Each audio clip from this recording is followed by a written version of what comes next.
आहेत या बातम्या आपण बघूयात। भोंदूबाबा अशोक खरात प्रकरणानंतर चाकणकरांनी राजीनामा दिलाय।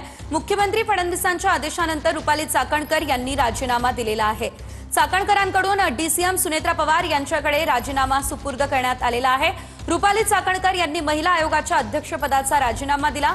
मुख्यमंत्री फडणवीसांच्या आदेशानंतर चाकणकरांनी राजीनामा दिला। भोंदूबाबा खरात प्रकरणी चाकणकरांनी राजीनामा दिला। वैयक्तिक कारणाने स्वेच्छेने राजीनामा देतेय असं राजीनामा देत असताना चाकणकरांनी स्पष्ट केलं।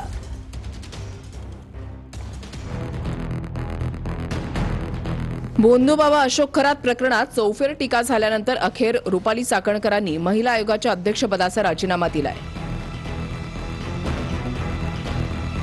मुख्यमंत्री देवेंद्र फडणवीसांनी तातडीने राजीनामा देण्याचे आदेश दिल्यानंतर रुपाली चाकणकरांनी उपमुख्यमंत्री सुनेत्रा पवारांकडे आपला राजीनामा सुपूर्द केलाय।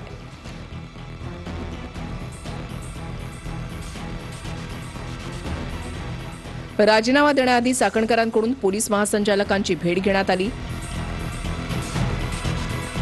पोलीस महासंचालकांना भेटून चाकणकरांनी चौकशीचे आदेश दिले।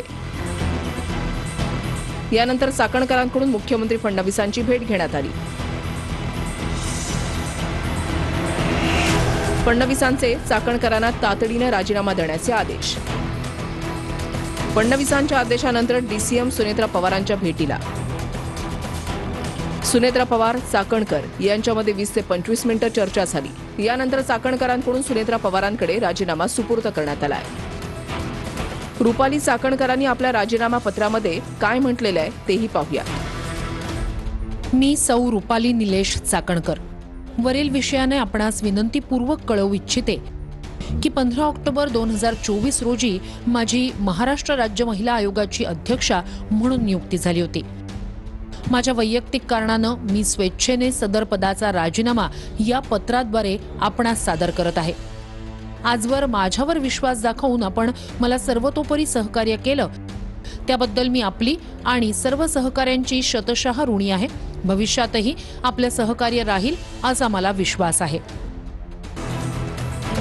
खरातला मी गुरु मानलं होतं, मात्र त्याची दुसरी बाजू माहिती नव्हती असं चाकणकरांनी राजीनाम्यानंतर म्हटलंय।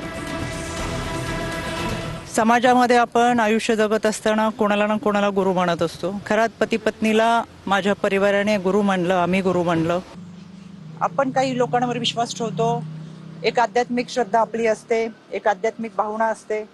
त्याच्यामुळे आमची जी श्रद्धा होती ती आध्यात्मिक दृष्टिकोनातून होती आणि म्हणून आम्ही कुटुंब ह्या देवस्थानशी जोडलं होतं।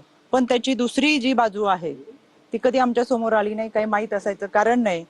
वर्षातल्या काही कार्यक्रमांना उपस्थित राहत असताना काही कालावधीसाठी आम्ही तिथं असतोय। अतिशय घाणेरडं कृत्य आहे, त्याचं कुठेही आम्ही समर्थन करणार नाही।